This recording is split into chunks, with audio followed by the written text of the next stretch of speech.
commitment, and the commission. God is so wise that he never makes a mistake. God knows exactly what he is doing. God never uses the opinions of others to dictate who he will use. God made a decision concerning your life long before you were ever born. God knew your end before your beginning. Our problem is that sometimes in the confines of our minds, because we are so desperate for affirmation from man, that when God decides to use us, because of all our lives we have allowed the opinions of others to cause us to have such low self-esteem, until when God says, I'm getting ready to use you, we would say to him, I know you could not be talking to or about me. Ain't nobody in here with me.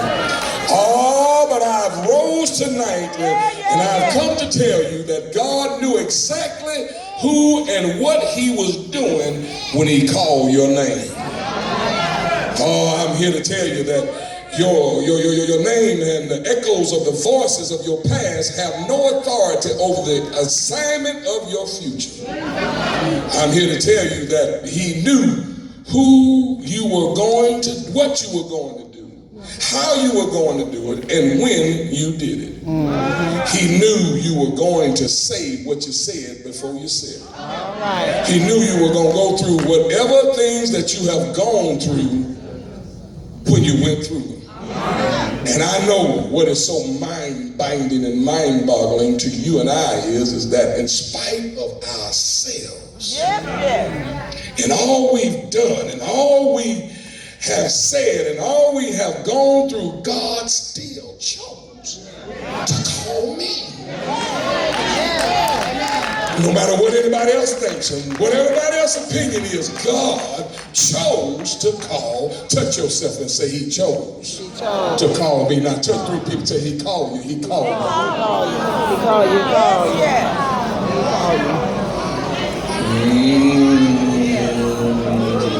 No matter what you go through, no matter how bad it's been, no matter how they lied on you, what they said about you, guess what?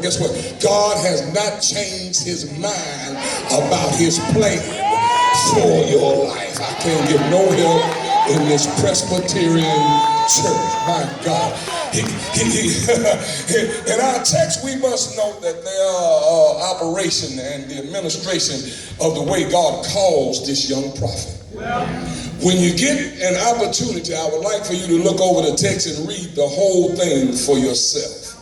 But there are three key things right here I'd like to mention to you about this young prophet. First of all, he was a minister. We got many young preachers nowadays, they don't want to serve, they just want to get up and minister. They don't want to be processed. They don't want to go through any changes. They don't want to be vetted. They don't want to be corrected, rebuked, put in the right place. They just want to get up and minister. I tell you, young preachers all the time, God knows your name. You ain't got to send out no cards. You ain't got to put up no flyers. You ain't got to put no advertising say, book me here, book me there. When two or three people say, well, God gets ready to call you.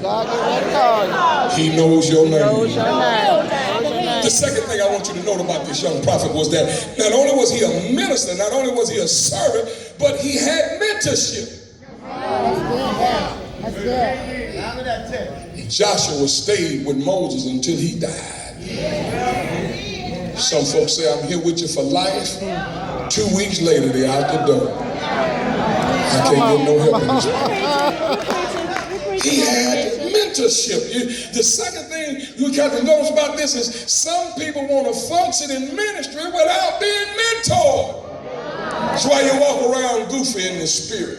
Have no solid foundation. Don't know what to do or what to say, how to act, when to say it, what not to. Oh, I can't get no help because I must be on somebody's street. He had mentorship. He had mentorship. The third thing we need to note about him was in that day, the word of God was precious. In other words, you couldn't go everywhere and get a word from the Lord. You can get some stuff, but you can't get a word It was precious. Sound like the day and time we living in, where we got to have all kind of bells and whistles just to get you to come to church. We got to have all kind of creative ideas and schemes and tricks just to get folk to come in the door. But the word of God, even today, is precious. Because we got preachers scared to preach the raw word of God. Because they think you'll quit coming to church, you won't pay your tithes, you won't give. Oh, I can't get no help up in here because we want to do it the way we want to do it. But the word of God was precious. Couldn't get a solid word from anywhere. Couldn't figure your way out. You had to just go and get a little happy-go-lucky, happy meal sermon, what I call it. Something that ain't going to cause you to think, penetrate your mind, make you go to the next level, make you consider your ways. Because the word of God was precious. I got to move. First thing we must note about the text is that first thing we have to observe is the call. The call. Some things about the call, I don't want to waste too much time, so I'm going to run through this, but write it down. First of all, you need to realize that the call requires a response. Just because he calls, he has to have somebody that's going to respond. If we notice in the text, Samuel kept getting up, responding to what he heard in his spirit when God called. Second thing about the call you have to know is that we must realize that the call does not come from man. Folks scare me when they say you called into the ministry.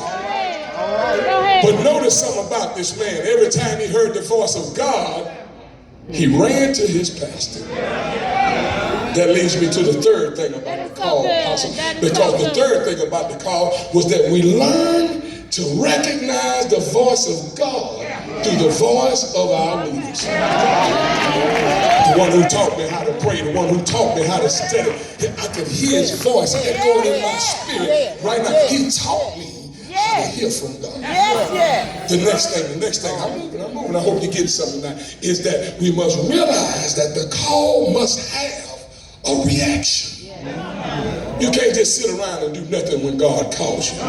It won't let you rest at night. It won't let you sleep. When God begins to deal with your mind and your spirit about the next thing that he wants you to do, he starts before you finish the last thing. And most folk that don't understand how God operates in a person's life, they say he can't get through with this before he starts something else. But I'm not my own boss. God's the boss. And when God says move, tell 3 people, say you better move. You better move. Tell them, say your call. Look at someone, say your call requires a response. Second thing we have to know is the consecration. There's a call and then there's a consecration. Most folk want to preach, Apostle Nelson, and they don't want to consecrate themselves. Pray for 5 minutes. What you gonna have when you come out here? Ain't nobody up in here. How you gonna lay hands on the sick and they expect them to recover and you ain't spent no time sucking up no coffee? Come on, Bishop. The call requires consecration. Every now and then you're going to have to lock yourself up. Get away from other folk, the wife, the husband, the children, your favorite TV program. And you're going to have to get yourself in a place where you can consecrate yourself before God. The first thing about that consecration is we must realize that the consecration is a process. You don't just get consecrated overnight. You begin to walk in a manner after God drops something on your life, after all the different trials, tribulations, temptations, and tests that you either flunked or passed. But look at somebody and say, don't judge me right now because I'm in process.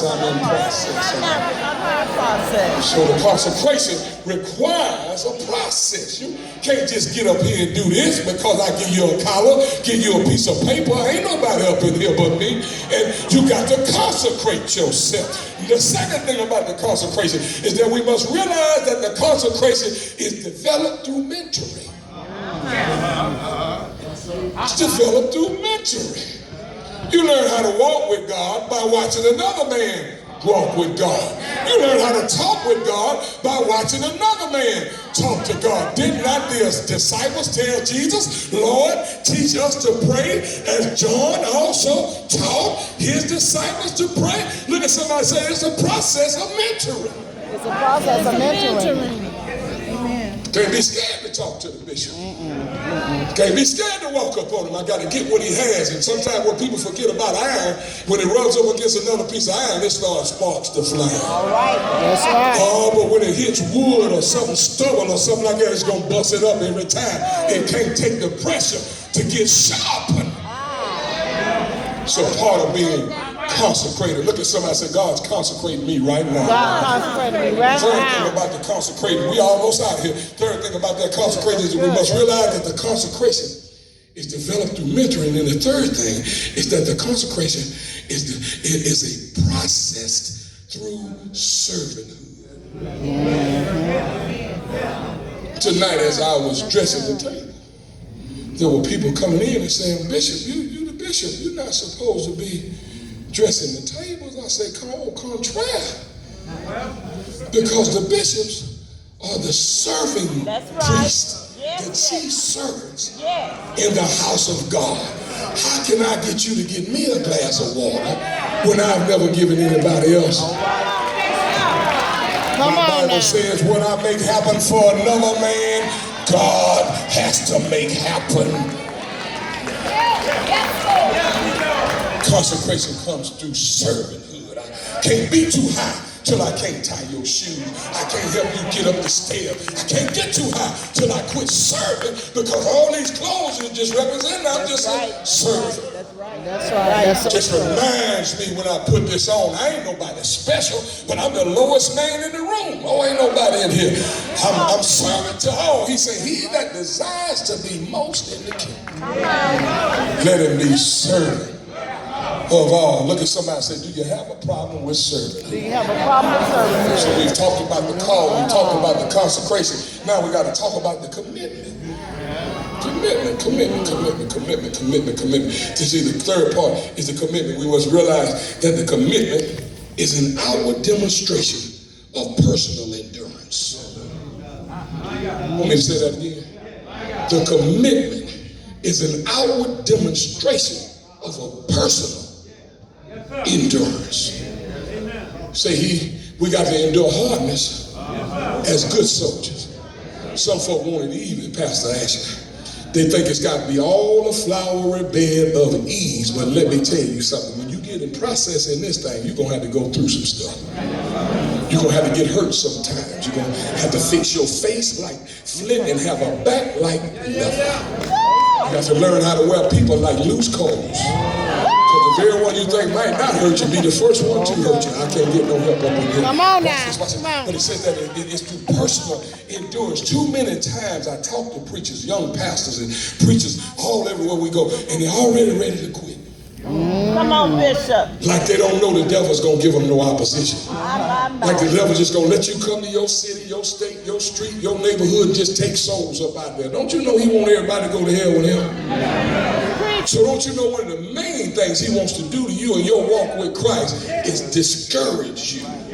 If he can keep you discouraged, before you know it, you get despondent, depressed, and then you disenfranchised. You want to quit what God has called you to do. I like James Cleveland. He said, nobody told me that the road would be easy, but I don't believe he brought me this far. Oh, I ought to get a hand clap of praise right there. The commitment. Second thing about the commitment is that we must realize that the commitment is an alliance and a consistent effort to completing the task that is at hand. I'm committed to getting it finished. See, it ain't matter how you start. He said the one that endures to the end is the one that's going to be saved. Yes, so I got to finish my course. That's what Paul said in that letter. I have finished my course. Don't get halfway in what God called you to do and then drop the ball. Quit doing it. Let folk hurt your feelings, push you aside. Let me tell you something. You better quit, get over folk. Three folks say, get delivered from people. Get delivered from people. Oh, ain't nobody saying that. You too worried about what somebody gonna think, what they gonna say. They talking about me. They was talking about you before you got saved. They was talking about you before you started working in the church. That's what they came for, to talk you out of getting your blessing. That's right. I don't mind getting your water, shining your shoes, getting your robe. Why? Because I'm going to take your blessing by force. See, when we forget that we're called to serve, somebody leaving something on the table. See, I come off the slab, we don't leave nothing on the table. We taking everything. Just 3 people say we're going to take everything. Oh, the third thing about the commitment, that I want you to realize is that the commitment is exemplified in our work, efforts, and willingness to serve. Willingness to serve. I ain't got to look for you. You looking for me. I ain't got to make you serve. You looking for me to serve. You say, Pastor, what can I do? How can I do it? When you want me to do it? Where you want me to do it at? Your willingness to serve. He say faith without works is dead. Some folks just want to stand up and look good. So now we've talked about the call. We've talked about the consecration. We've talked about the commitment. Now we're going to get ready to close and we're going to talk about the commission. The commission. We must realize that the commission is acquired through conversation. It's acquired through conversation. See, he began to get his assignment and how to walk as a young prophet because he talked to the prophet all the time. He stayed in the prophet's face all the time. He stayed in the prophet's ear and he learned and he gleaned from the rich inheritance that the prophet had. He had a lengthy conversation. Don't you know that's how covenant gets started? In order for you to get married to somebody, long before you get into bed with him, you should have had some lengthy conversation. That's something of our problem. We want to jump into bed too fast. I can't get no help. Ain't had no conversation. Don't know where we're going. Don't have no direction. All we got is feelings. That's all. That's why the church is so full of emotional saints right now. Everybody in their flesh. You say something to them, you done hurt their feelings. Oh Lord, church people say, get up out your feelings, get up out your feelings, get up out your feelings. Put your big girl clothes on. Put your big boy. So God got something for you to do. You can't be in your feelings and serve God to reckon ye yourself to be dead indeed. Yes. Come on now. Come on. I have a commission. And my commission is acquired through conversation. Second thing about the commission that we know from this text is that we must realize that the commission is the assignment. My God. What he called you to do. What he called you to do, he ain't called me to do. What he called you to do, he didn't call me to do it. But every joint supplies.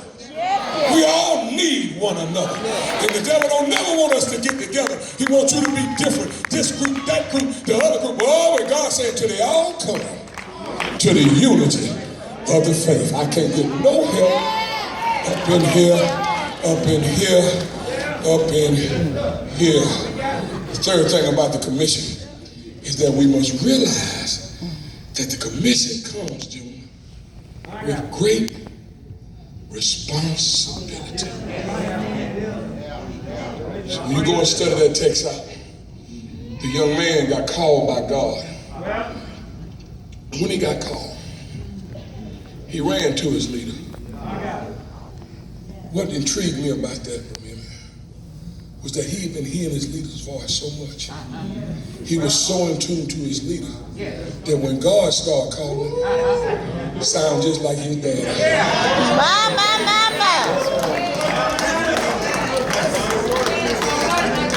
How many of us are so connected to our leader so that when we hear the voice of God, it sounds like my daddy talking? Just so he kept running back, boss. He kept running back. You called me, man. I said, man, I ain't called you. Then it got to the place. The prophet was slipping. He was getting old. Then all of a sudden the scripture said he perceived. He said, Lord have mercy, I'm about to be replaced.